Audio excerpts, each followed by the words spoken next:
Wszystkie płyty do lat 90. były tłoczone na, w zasadzie wszystkie 99% albo jeszcze więcej, na bardzo cienkim winylu, 140-gramowym, 120-140-gramowym. Nie było technologii, nikt nawet nie wpadł na to, żeby nagrywać na płytach grubszych. Znaczy nagrywać, tłoczyć na płytach grubszych. To nie ma znaczenia. Znaczenie ma przygotowanie dźwiękowe. I to się pojawi pewnie w W kolejnym pytaniu. w kolejnym pytaniu. Natomiast jest jedna rzecz, która przemawia za płytami, w zasadzie dwie rzeczy, które przemawiają za płytami 170-gramowymi, tymi cięższymi. Jest to, że taką płytę się trzyma lepiej w ręce. Ona jest po prostu fajnie ciężka, porządnie zrobiona, wiesz za co płacisz. A druga rzecz jest taka, że rzeczywiście być może w jakichś tam ekstremalnych warunkach temperaturowych, typu 30 parę stopni w lecie, one nie będą na przykład przy wysyłce takich płyt, jak kupujesz ją ze sklepu, ona się nie pofaluje, ona się nie wykrzywi tak jak płyta cieńsza. Tworzywem jest polichlorek winylu, takim bazowym tworzywem i z tego co mi wiadomo, bazowe tworzywo polichlorka winylu jest przezroczyste. I dlaczego więc wszystkie płyty zostały od razu czarne? Dlatego, że stwierdzono, że dodadzą do niego troszeczkę węgla, sadzy. Podobno ta sadza powoduje, że płyta się mniej elektryzuje, jest mniej podatna na jakieś tam zmiany temperatury i na te wszystkie rzeczy związane z trwałością. Więc również pewnie ma wpływ jakiś na dźwięk. Natomiast cała reszta kolorów to są jakieś barwniki dodawane do polichlorku winylu, które mogą delikatnie pogarszać dźwięk. Natomiast cały czas najważniejszy jest przygotowanie materiału muzycznego i może być, ja mam płytę czerwoną, mam płytę przezroczystą, mam płytę niebieską, mam płyty splatery, które brzmią zajebiście i które brzmią beznadziejnie. I mam też płyty czarne, które brzmią totalnie beznadziejnie, więc nie ma tutaj zasady takiej. Raczej bym stawiał na opinię w internecie. To brzmi lepiej, to brzmi gorzej, kupuj to wydanie, to tłoczenie, a niekoniecznie czy to ma być czarne, czy to ma być czerwone. Ja na przykład nie wybieram płyt po kolorze, tylko bardziej po tym, które to jest tłoczenie, która to jest matryca, kto przygotowywał mastering, jak przygotowywał mastering, czy został zrobiony osobny miks na tą płytę i tak dalej. Nie? Starsze płyty winylowe, te pierwsze wydania lata 60., 70., 80., gdzie mieliśmy złoty czas winyla, no to były płyty tłoczone proces był całkowicie analogowy. Czyli nagrywano na taśmę, z taśmy masterowano na dwuśladową taśmę i z dwuśladowej taśmy wycinano matrycę pod winyl. Tymi procesami zajmowali się ludzie w białych kitlach, że tak powiem, którzy raczej mieli mało wspólnego z muzyką, a więcej z chemią i fizyką. Więc te rzeczy brzmiały bardzo dobrze. Nie było to zmiażdżone przede wszystkim przez limitery, przez kompresory. Ta dynamika była bardzo duża. Powiem to teraz. 95% płyt, które wychodzą, nie da się tego słuchać. Większość reedycji płyt z przeszłości jest tłoczona z materiałów cyfrowych, czyli biorą przysłowiowy compact disc i ta zmasterowana, zmiażdżona, skompresowana papka ląduje na płycie winylowej. No i to brzmi bardzo źle. To też zależy od tego, jak ktoś nagrał to. Może być, jak to mówią, shit in, shit out, czyli jak nagrałeś źle ten koncert, jak nagrałeś źle tą płytę, ona będzie brzmiała źle. No, może ktoś nagrać zajebiście płytę na cyfrze i dobrze to zmasterować i wydać to na winylu i to będzie lepsze niż AAA. Będzie DDD, czyli digital nagranie, digital mix i digital mastering i będzie to lepsze niż AAA, ale no, generalnie w większości przypadków AAA broni się tym całym torem analogowym i bez użycia tych wszystkich wtyczek, tego co mamy teraz, co psuje ten dźwięk tak naprawdę. To jest zagadka dla mnie, dlaczego Picture Disc brzmi gorzej niż na przykład przezroczysta płyta. Bo czym jest Picture Disc? Picture Disc to jest dwustronnie wydrukowane zdjęcie, cokolwiek, jakaś grafika, wtopiona w przezroczysty polichrolek winylu. Czyli tak naprawdę igła nie dotyka obrazu, tego papieru, dotyka plastiku, jak w zwykłej płycie przezroczystej. Nie rozumiem więc, o co chodzi, dlaczego Picture Disc jest gorszej jakości niż zwykła płyta przezroczysta. Być może dlatego, że w papierze zawsze mamy jakąś wilgotność. Papier ma wilgotność pomieszczenia, w którym tłoczymy. Może mieć wilgotność rzędu 20, 30, 40%. I ta wilgotność przy przy tłoczeniu płyty może powodować problemy mikrobąbelki na finalnym produkcie i to może powodować jakieś delikatne uszkodzenia rowków i tak dalej. Mi się wydaje, że jest to związane tylko i wyłącznie z tym. Ale brzmią gorzej? Pierwsze dyski? No brzmią, no. Ale no, zdarzają się też takie, które brzmią zajebiście. Mam tu taką płytę, poczekaj, gdzie no, mam, o. O, mam taką, poczekaj, pokażę do kamery, mogę pokazać do kamery? Później pokażemy to na... O, to jest picture disc, który przy pewnych... Tak? To jest picture disc, który przy pewnych obrotach pokazuje nam animację, co później możemy spróbować wam pokazać.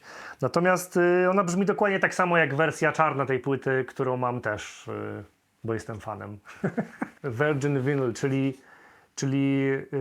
typowy granulat prosto ze sklepu versus winyl z recyklingu. Każda tłocznia, przynajmniej w której ja byłem, którą odwiedzałem i rozmawiałem z chłopakami tu i tam, a byłem w paru, wszyscy uważają jedno. Virgin Vinyl brzmi gorzej niż winyl z recyklingu. Czyli, co to w ogóle jest winyl z recyklingu? Są to pocięte kawałki, to przechodzi przez taki shredder, przez taką niszczarkę do płyt winylowych.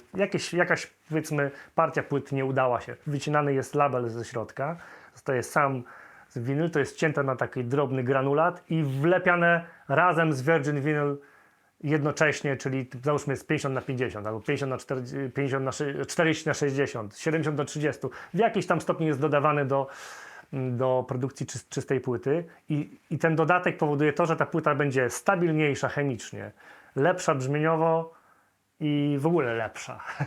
I tak powie wam każdy specjalista w tłoczni, że wcale nie Virgin Vinyl, wcale nie, że nie najświeższy winyl, nie ten najczystszy winyl brzmi czarny najlepiej, tylko ten z dodatkiem tych skasowanych płyt, tych zmiażdżonych odpadów z innych produkcji. Myślę, że w każdym kraju ten polichlorek winylu nie jest tak samo stabilny, że u nas w bloku wschodnim było to jakości wątpliwej kiedyś, a na przykład w Japonii było zapewnie, czy tam w Stanach, czy w Wielkiej Brytanii ten polichlorek winylu był lepszy w jakiś tam sposób.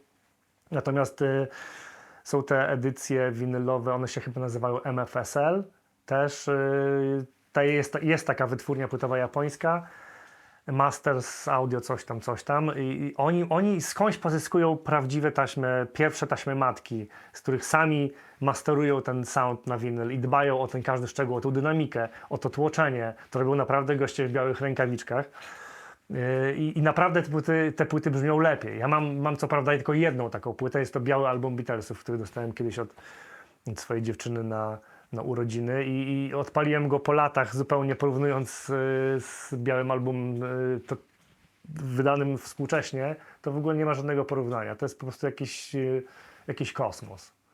I może to ja nie jestem audiofilem, ale po prostu słyszę tą różnicę w dynamice, że tamten nowy jest zajechany, dynamika jest mniejsza, jest głośniejszy, wszystko się tam smaży, a w tym starym jest po prostu takie odprężenie, jest po prostu cisza, jest hałas, po prostu wszystkie detale słyszalne, jakie tylko można sobie wymarzyć. Nie mam zdania na ten temat. Wydaje mi się, że jest to niepotrzebne w większości przypadków. Być może jeżeli muzyka naprawdę jest świetnie zrealizowana, jest świetnie zmiksowana, jest świetnie zmasterowana, jest bardzo dynamiczna, nie jest zmiażdżona żadnym współczesnym narzędziem, może ma to jakiś sens. Natomiast jest tyle płyt i tyle przykładów płyt ciętych normalnie, pełną prędkością, które brzmią znakomicie, że nie wiem, czy to nie jest kolejny audiofilski mit. Nie, ale jest zawsze ale. Płyta CD została zaprojektowana po to, by polepszyć jakość dźwięku po płycie winylowej. Czyli inżynierowie stwierdzili, że ludzkie ucho nie wychwyci mniej niż 20 Hz, ani więcej niż 20 kHz. Stworzyli płytę CD bez szumów, bez straty jakości związanej z użytkowaniem nośnika, ale obróciło się to po czasie przeciwko rynkowi, przeciwko muzykom, przeciwko audiofilom, słuchaczom, ponieważ okazało się, że można płytę CD zapisaną w postaci cyfrowej, dźwięk zapisany w postaci cyfrowej, zmiażdżyć po prostu. Nie wiem, jak to inaczej nazwać, no to jest straszne słowo, ale tak to można nazwać. Miażdżono ją kompresorami, limiterami, każdy chciał mieć coraz głośniejsze płyty.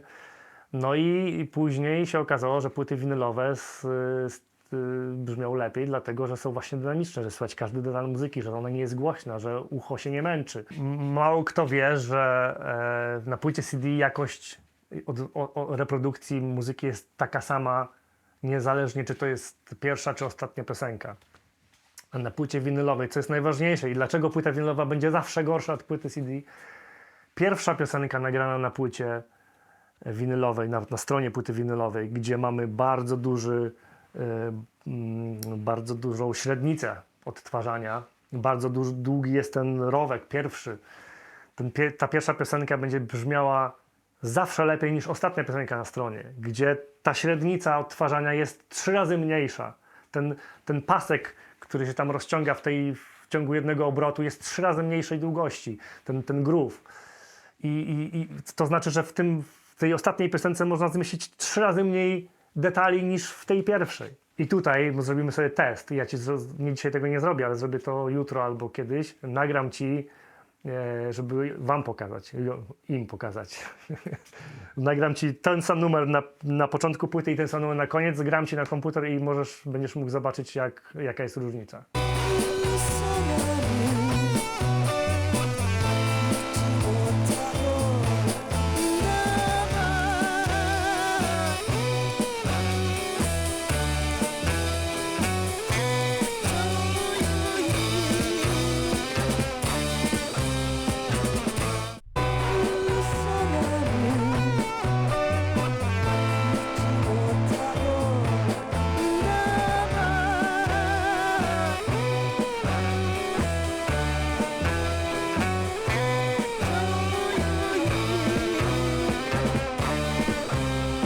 Jak już był wykwit rock'n'rolla i zaczęły zespoły grać głośną muzykę gitarową, to ci panowie w białych kitlach prosili te zespoły, proszę, na ostatni numer na każdej stronie niech będzie balladą, niech będzie piosenką, która będzie cicha, bez transientów, bez hałasu.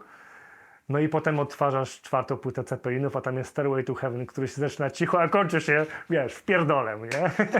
No i takie właśnie czasami pokazywali, wiesz. To jest ten największy problem właśnie w płytach winylowych dla mnie jest to, że ona nie brzmi tak samo na całej powierzchni strony, że te ostatnie numery brzmią dużo gorzej niż te pierwsze.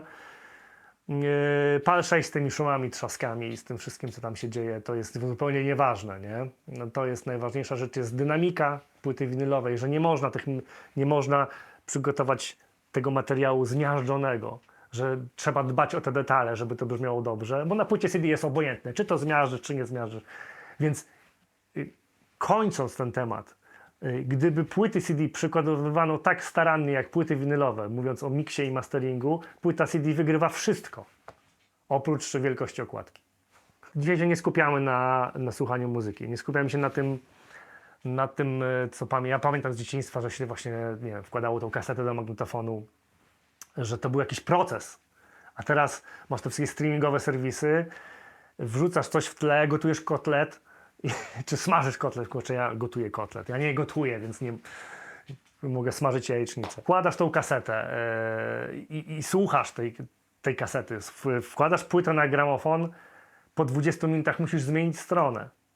Skupiasz się na tej muzyce. To nie jest coś, co leci w tle podczas właśnie żarcia, nie? Czy podczas, nie wiem, po prostu, żeby zabić ciszę, nie? To naprawdę trzeba włączyć wzmacniacz, włączyć gramofon, czasami też przedwzmacniacz, rozpakować płytę, super, zajebiście, fajnie, wielkie okładki, które jeszcze można pewnie obejrzeć i podelektować się, jak to ktoś pięknie zaprojektował. No, wkładasz płytę, kładziesz igłę na płycie, po 20 minutach zmieniasz stronę. I to jest ten proces, który pozwala ci się skupić na tej muzyce. Dbasz o to i ta muzyka inaczej do ciebie wchodzi. To jest najważniejsze w płycie winylowej dla mnie, że obsujesz inaczej z muzyką niż ze streamem. Stream też ma swoje zalety, bardzo dużo zalet, ale jednak ten winyl to jest to skupienie na muzyce, to prawdziwe skupienie. Nie? Tylko niech to brzmi dobrze, błagam.